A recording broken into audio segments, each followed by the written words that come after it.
오늘 영적 아버지가 되라 하는 제목의 말씀으로 말씀을 나누려고 합니다. 우리는 지금 이제 영적인 원리들, 영적인 질서에 대한 것들을 이 고린도전서를 통해서 배워가고 있습니다.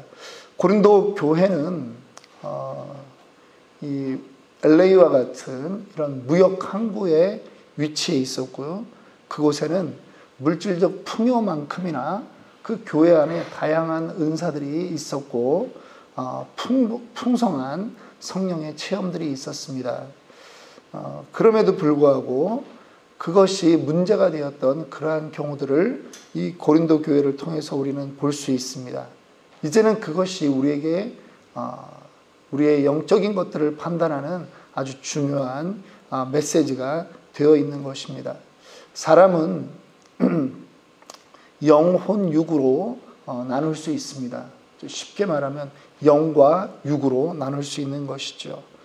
우리는 그러한 존재인 것입니다. 우리는 하나님의 창조를 받을 때 우리는 완전히 육적인 존재도 아니요, 우리는 완전히 영적인 존재도 아닌, 오히려 이 영과 육에 걸쳐 있는 그런 아주 신비한 존재인 것입니다.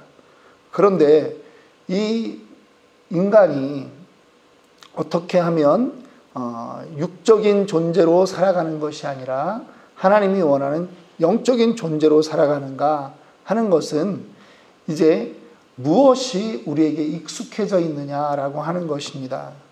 성경 로마서 8장 7절은 분명히 말씀합니다. 육신의 생각은 하나님과 원수가 된다라고 말입니다. 육신의 생각은 하나님과 원수가 되나니 이는 하나님의 법에 굴복하지 아니할 뿐 아니라 할 수도 없습니다.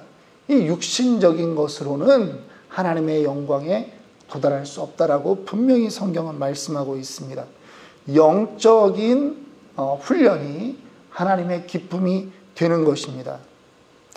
그런데 이것이 우리가 예수를 믿고 구원받았다고 해서 영적인 삶으로 그렇게 자연스럽게 갇히지가 않는다라고 하는 것이 문제인 것이죠. 끊임없이 우리는 육에 속해 있기 때문에 육적인 삶으로 자꾸 넘어간다라고 하는 것입니다. 그래서 우리가 훈련이 필요하고 그 훈련의 아주 중요한 덕목이 순종이라고 하는 것입니다. 성경은 순종이 안 되고 훈련이 안 되는 사람을 뭐라고 비유합니까? 에서와 같은 존재다, 혹은 이스마엘과 같은 존재다 이럽니다. 들나귀 같은 인생이다 라고 말하고 있습니다. 오늘 우리가 지금 이 고린도서를 통해서 이 영적인 비밀들을 하나하나씩 좀 보아나가려고 하는 것입니다. 그래서 우리가 이 영적인 원리가 이런 것이구나. 마치 물건을 위에서 던져놓으면 아래로 떨어지는 것이 중력의 법칙이고 만유인력의 법칙인 것처럼 영적인 영역에도 똑같은 법칙이 있고 우리가 사모해야 될, 우리가 추구해야 될 그런 원칙이 있다라고 하는 것입니다. 오늘도 이 고린도 교회의 사도 바울이 고린도전서 4장에서 4장 후반절에서 쓴 그러한 메시지를 통해서 저희가 그 영적인 원리를 한 가지 알아갈 수 있기를 원합니다. 고린도 교회에 지금 바울이 이 글을 쓰면서 바울의 심정이 편안하지가 않습니다. 그 이유는 무엇이냐 하면 자기가 개척하고 자기가 양육했던 고린도 교회인데도 불구하고 자기가 그곳을 떠난 이후에 그곳에 다른 거짓 사도들이 들어와서 다 흐트러뜨려 놓은 것이죠. 잘못된 복음을 전했는데 지금 그들의 말이 맞는 것처럼 자기가 처음 전했을 때 그 원색적인 그 복음에 그들이 살고 있지 않고 거짓 선지자들이 갖다 놓은 그러한 복음으로 넘어가 있다라고 하는 것입니다. 말만 화려한 그 복음으로 지금 가고 있다라고 하는 것이죠. 그러니까 지금 대단히 화가 나 있는 것입니다. 책망할 것이 있다라고 하는 것이죠. 그럼에도 불구하고 이 사도 바울이 어떠한 마음으로 이 고린도 교회를 대하느냐? 내가 이 자녀를 대함같이 너희를 대하겠다라고 하는 것입니다. 오늘 우리가 읽지는 않았지만 우리가 지난 시간에 1절부터 7절까지 보아왔고요. 오늘 8절부터 우리가 좀 보려고 하는데 지금 사도 바울은 자신의 그 헌신에 대해서 8절부터 13절까지 그렇게 이야기하고 있습니다. 무엇이냐 하면 그리고 우리 사도라고 하는 이 직분에 있었던 사람들이 어떠한 존재처럼 지금 살고 있느냐 하면 마치 하나님께서 죽음의 끝에 갖다 놓은 인생과 같이 그렇게 고난 속에 우리가 살고 있다라고 말하고 있는 것입니다. 우리는 지금 너무나 곤고하고 어려움 가운데 살고 있다. 그렇다고 너희에게 동정을 구한다라고 하는 것이 아닙니다. 이 고난과 이 어려움은 내가 자원한 것이다라고 하는 것이죠. 왜냐하면 내가 누릴 수 있는 것들이 많이 있었다라고 하는 것입니다. 우리가 잘 알고 있습니다. 사도 바울은 로마 시민권자인 것입니다. 그 당시에 로마 시민권자는 오늘날의 미국 시민권자보다 훨씬 더 누릴 수 있는 것이 많았던 것이 사실입니다. 그런데 사도 바울은 나면서 로마인이었습니다. 어떤 사람은 돈으로 로마 시민권을 살 수가 있었던 시대였지만 엄청나게 많은 돈을 가지고 사야 됐는데 사도 바울은 나면서부터 로마 시민권자라고 하는 것입니다. 그리고 그는 아주 명석했습니다. 가말리엘 문화에서 공부했습니다. 오늘날 하버드 정도입니다. 가말리엘 문화에 들어가려면 이 창세기, 출애굽기, 레위기, 민수기, 신명기를 한 절도 안 틀리고 다 외워야 되는 정도입니다. 그러니까 율법으로는 아주 대단한 사람들인 것이죠. 그러니까 어디 가도 뿔리지 않는 그러한 사람입니다. 자기가 무엇인가 누리려고 한다면 누릴 수 있는 그러한 사람이었던 것이죠. 그런데 내가 예수를 만난 다음부터는 내가 그것을 무엇으로 여긴다고요? 내가 화장실에 있는 그 물건으로 여긴다라고 하는 것입니다. 내가 이 땅에서 얻을 수 있는 그 모든 것 아무 의미가 없다. 예수를 알고 났더니 그래서 내가 이 고난을 감내한다라고 하는 것입니다. 그래서 내가 오히려 남들 보기에 어리석은 자와 같고 남들 보기에 비천한 자 같고 남들 보기에 정말 보잘것없는 자처럼 살아가는 것이 나에게는 문제가 아니라고 하는 것이죠. 목마르고 헐벗고 매맞고 정처 없고 또 수고하여 그렇게 살아가는 것이 나에게는 기쁨이다라고 하는 것입니다. 비방을 받아도 마치 만물의 찌꺼기같이 여김을 받아도 나는 괜찮다라고 하는 것입니다. 여러분, 오늘날을 살아가는 우리에게 사도 바울의 이 고백이 여러분들에게는 어떻게 다가오는지 모르겠지만 간혹 그러면 우리도 천빈하게 살아야 되는가? 그런데 꼭 그렇지 않아도 됩니다, 여러분. 여러분들이 편안한 집에 눕고 편안한 집에 살고 있는 것에 대해서 너무 막 부담스럽게 생각하시지 않으셔도 됩니다. 내가 이 집을 팔아서 교회에 바쳐야 되나 막 그런 고민을 하시는 것까지는 좋은데 안 하면 또 안 되지만 너무 편한 거 아니야? 막 이런 생각은 가끔은 하셔야 됩니다. 그런데 하나님이 여러분들에게 요구하는 것은 그것을 누리지 말라가 아닙니다. 왜 나에게 하나님이 이런 복을 주셨는가? 내가 왜 여기에 존재하는가? 그거를 생각하시면 되는 것입니다. 우리가 1등을 하지 말라는 게 아닙니다. 1등을 하면 1등의 역할을 해야 되는 것이죠. 그래서 우리 교회에는 감사한 일들이 작년에 많았는데 우리가 그것을 그냥 나의 삶으로 그냥 누리는 것이 아니라 왜 하나님이 허락하셨을까를 고민하는 것이죠. 그래서 영혼구원에 우리 인생의 최종적인 목표는요, 복음 전파입니다.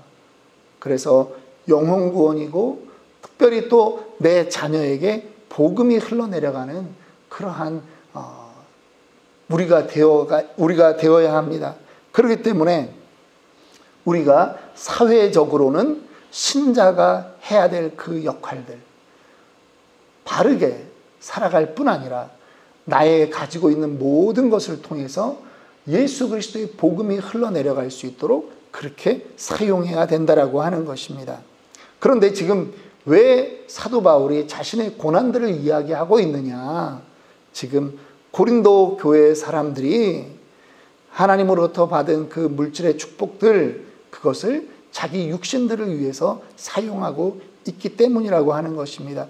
그리스도에게 집중해야 되는데 사도 바울은 그렇게 가르쳤는데 어느 순간 그것이 그들에게는 다 사라졌다라고 하는 것입니다. 세상적으로 집중하고 있는 것입니다. 마치 이 땅을 영원히 살 것처럼 그렇게 살아가고 있고 그렇게 죄악으로 넘어가고 있다라고 하는 것입니다. 우리가 5장 다음 주에 살펴볼 텐데 5장부터 이제 그 죄악의 문제들을 사도 바울이 다루고 있거든요. 사도 바울은 그러면서 지금 이 고린도 교회 성도들에게, 아니 오늘 이 21세기 오늘날을 살아가고 있는 우리들에게 사도 바울이 권면하는 한마디 말이 있습니다. 나를 본받는 자가 되라 하는 말입니다. 내가 잘났다가 아닙니다. 사도 바울은 이 고린도 교회에 있을 때 자기가 어떠한 사례비를 받지 않았습니다. 자기가 전부 다 텐트를 만드는, 천막을 만드는 그 일을 통해서 사도 바울은 자기의 그 모든 비용들을 감당했습니다. 그들에게 폐가 되지 않기 위해서, 혹시라도 이것 때문에 복음이 넘어가는데, 복음이 전파되는데 부담스러울까봐 그는 그렇게 하지 않았다라고 하는 것입니다. 어떠한 심정으로 했느냐? 나는 아버지의 심정으로 너희를 했다, 너희를 가르쳤다라고 하는 것입니다. 14절, 15절 한번 읽도록 합니다. 내가 너희를 부끄럽게 하려고 이것을 쓰는 것이 아니라 오직 너희를 내 사랑하는 자녀같이 권하려 하는 것이라. 그리스도 안에서 1만 스승이 있으되 아버지는 많지 아니하니 그리스도 예수 안에서 내가 복음으로써 너희를 낳았음이라. 그 당시에 내가 너희의 스승이라고 하는 사람들이 있었다라고 하는 것이죠. 그런데 잘못 가르치고 있는 것입니다.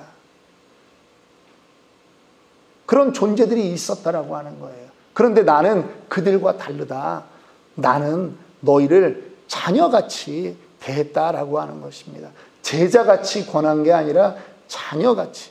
여러분, 지금 우리가 이 서두에도 말씀드렸습니다마는 영적인 원리에 아주 중요한 부분이 바로 이것인 것입니다. 정말 영적인 부분은 우리가 자녀를 낳는 아버지가 되는 것입니다. 가르치는 스승이 되는 것이 아니라 우리가 자녀를 낳는 산고의 고통을 다 감내하는 아버지가 된다라고 하는 것입니다. 이 육적인 것에 만족하는 것이 아니라 영적인 방향으로 가는 사람은 그 부분까지 가는 것이죠. 여러분, 자녀를 키운다라고 하는 것은요, 늘 좋은 일만 있지 않습니다. 제자는요, 사실은 우리가 여기서도 이제 미국으로 여러분들이 학교 유학을 오실 때 학교를 정하고 오는 거죠. 그런데 와서 학교를 정하고 어떤 전공의 어떤 교수님을 만나보니까 인품이 너무 좋은 것입니다. 그래서 흠모할 만하죠. 그의 사상을 배울 만한 것입니다. 그런데 우리가 복음의 원리에 있어서는 하나님이 우리에게 붙여준 영혼을 붙잡고 우리가 이 영혼이 거듭날 때까지, 그리고 이 영혼이 성장할 때까지 함께 가는 것입니다. 그래서 복음의 원리에 있어서는 스승의 원리가 아니라 아버지의 원리가 필요하다라고 하는 것입니다. 그 자녀를 키우면요, 지금 우리 교회에서 대부분 애들이 대소변을 다 가리지요. 우리 루디아만 빼고. 루디아가 이제 뭐 다음 달에 돌인데 얘가 그걸 부끄러워하지 않는다라고 하는 거죠. 똥오줌 싸는 거를 부끄러워하지 않는 거예요. 부모 역시 이 아이를 대할 때, 이 더러운 자식, 오늘도 또 똥을 쌌네, 이러지 않는다라고 하는 거예요. 참고 인내하는 거예요. 아이가 클 때까지, 성장할 때까지. 그러면 나중에 자기가 다 대소변을 가리는 그런 나이가 오는 거예요. 이게 훈육을 통해서 그렇게 된다라고 하는 거예요. 복음으로 한 사람을 세운다라고 하는 것은 자식을 낳는 것과 똑같은 것입니다. 우리가 태신자들이 있는데 VIP라고 하죠. 또 태신자라고 합니다. 한 영혼 품기를 했습니다. 그런데 이 영혼이 교회까지 나오는 것도 얼마나 어려운지 모릅니다. 그렇죠? 그런데 이 사람이 교회를 나오고 복음을 받아들이기까지 그 과정이 또 얼마나 어려운지 몰라요. 기도해야 돼요. 그런데 복음을 받아들였어요. 침례도 받았어요. 그러면 다 됐다? 그런 거 아닙니다. 가끔은 어떤 상황이냐 하면 자기가 아는 게 전부인 줄 알고 이 교만 충만이 될 때가 있다라고 하는 거예요. 그러면 누가 감당해야 돼요? 물론 당연히 담임 목사가 감당해야 되겠지만 여러분,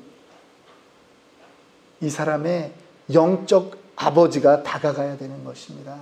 그런 거 아니다. 교회는 그렇게 세상적으로 판단해서 가는 게 아니다. 교회는 다수결로 뭘 결정하는 게 아니다. 교회는 사람의 모임이 아니다. 사람들이 다 모여 있으니까 여기도 목소리 크면 다 되는 것처럼 생각할 수 있다라고 하는 거죠. 그런데 그런 거 아니다. 헌금 생활에 대해서 가르쳐야죠. 그냥 교회 오면 얼마 내면 되는구나. 그거 아니다. 이거를 양육해야 되는 것입니다. 그런데 이게 잘 먹혀 들어가면 얼마나 좋습니까? 근데 머리 조금 컸다고 말을 안 듣는 겁니다. 제가 이제 예전에 섬기던 교회, 여러분도 아시는 김동규 목사님은 새해 첫 주가 되면 무슨 설교를 하냐면 선교 헌금에 대한 설교를 하십니다. 그분은 그냥 늘 마음에 구제와 선교는 내가 감당해야 된다. 우리 교회는 그런 교회가 되어야 된다. 늘 마음에 이제 그러시니까 여러분, 새해 첫 주에는 우리 교회는 이러이런 일들을 앞으로도 할 것이고 여러분들의 헌신이 필요합니다. 이런 얘기를 하는데요. 시험 드는 분들이 꽤 많습니다.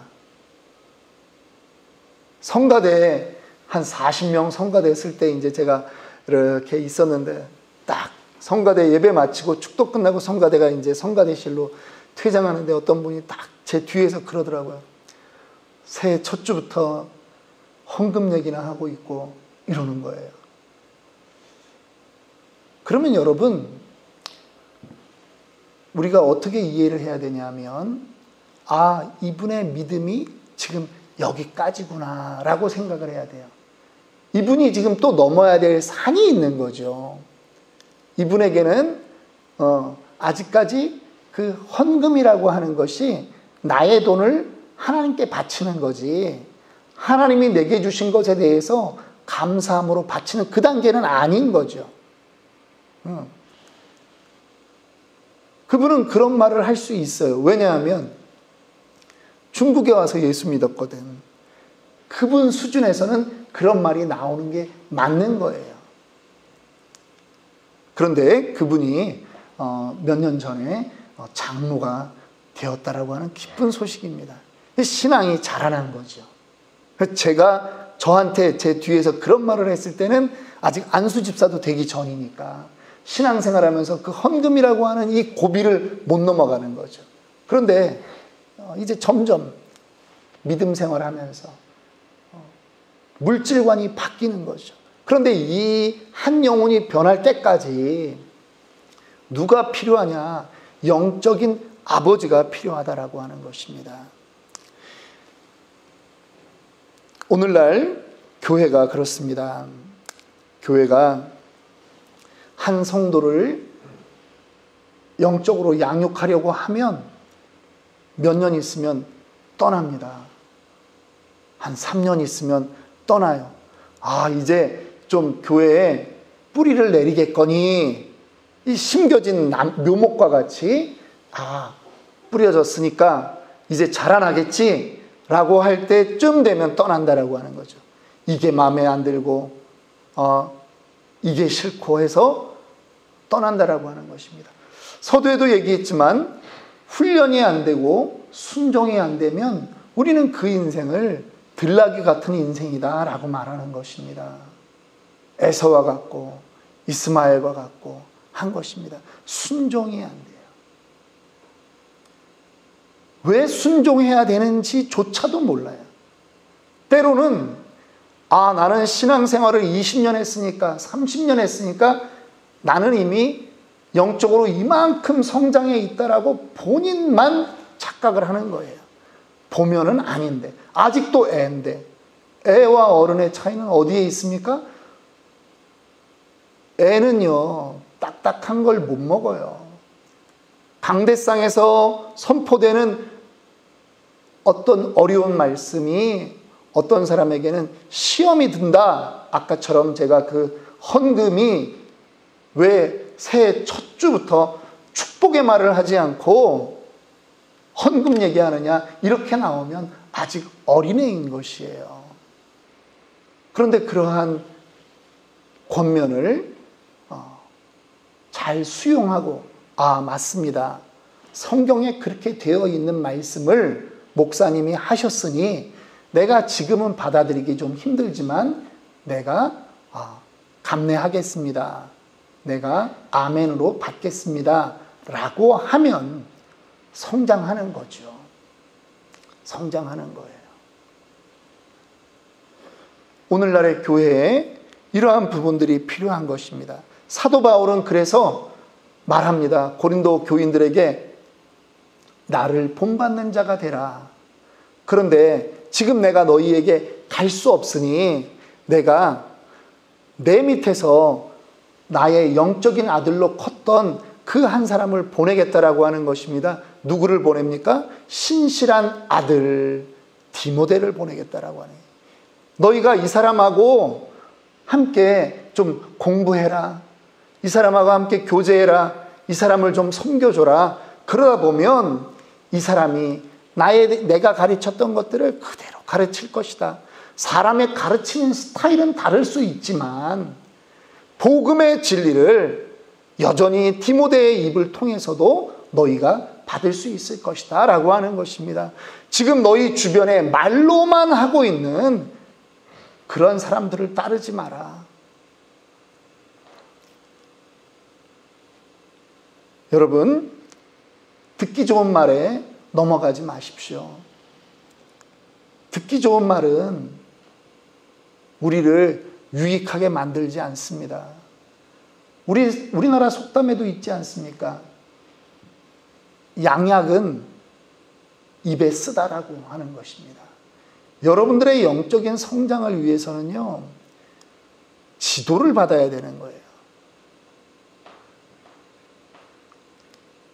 제가 엊그제도 그런 얘기 했는데, 제 고등학교 같은 반에서 또 대학 같이 가고 거기 공기업에 이제 들어가서 지금 이제 넘버 2까지 올라가 있는 친구가 있습니다. 다들 이제 물러날 나이인데 그 친구는 뭐 나름대로 열심히 또 박사학위까지 했더라고요. 그래서 이렇게 인터넷에 쳐보니까 뭐 저랑은 이제 자주 카톡도 하고 그럽니다만은 예전에 저희 집 그 길 건너 앞에 살았어요.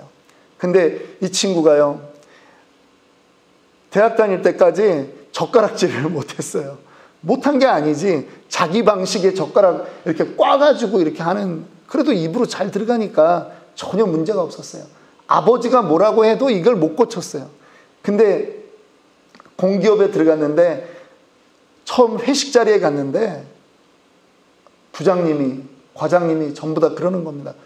아니, 자네는 지금 나이가 몇 살인데 젓가락질도 못하나? 여러분, 요즘 회사에서는 그런 말 못한답니다. 직장 상사가 갑질한다고. 근데 이 친구가 그 말 한마디에 요즘에 애들 왜 젓가락질 배우는 거 있잖아요. 플라스틱으로 해가지고 이렇게 골이 끼워져 있는 거. 그거를 사가지고 버스를 타고 출근하면서 젓가락질을 한 거예요. 그 다음 회식 자리에서는 아주 당당하게 젓가락질을 한 거죠. 두 가지의 모양이 있을 수 있습니다. 아니, 내가 내 젓가락질을 이렇게 하든 저렇게 하든 내 입으로만 잘 들어가면 되지 당신이 뭐야 하는 부류도 있을 수 있고요. 아, 나의 상급 권위자가 이렇게 하니까 내가 순종해야지 하는 마음으로 순종해서 젓가락을, 그 애들 연습하는 걸 나이 지금 26, 7 된 청년이 그걸 사가지고 그거를 한 달 내내 연습해가지고 그렇게 하는 것도 있다라고 하는 거예요. 선택은 우리의 몫인데 성경은 순종하라라고 말하는 것입니다. 영적인 영역은요, 순종하는 것이 영적인 영역인 것입니다. 순종이 안 되면 영적인 사람이 될 수 없는 것입니다.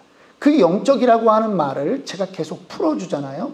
그게 우리가 늘 얘기하는 성령 충만이라고 하는 거예요. 성령 충만이 막 기도하면서 방방 뜨고 막 은사가 이런저런 참 그것도 성령 충만의 한 현상일 수 있지만 가장 본질적인 것은 순종이에요. 예수님이 그 순종하셔서 십자가에 달려 죽으셨듯이 우리가 우리의 자아를 죽이는 그 순종이 바로 영적인 삶이라고 하는 것입니다. 오늘 저와 여러분들이 그러한 순종하는 인생, 그래서 정말 우리의 영적인 부분이 성장이 있기를 주님의 이름으로 축원합니다.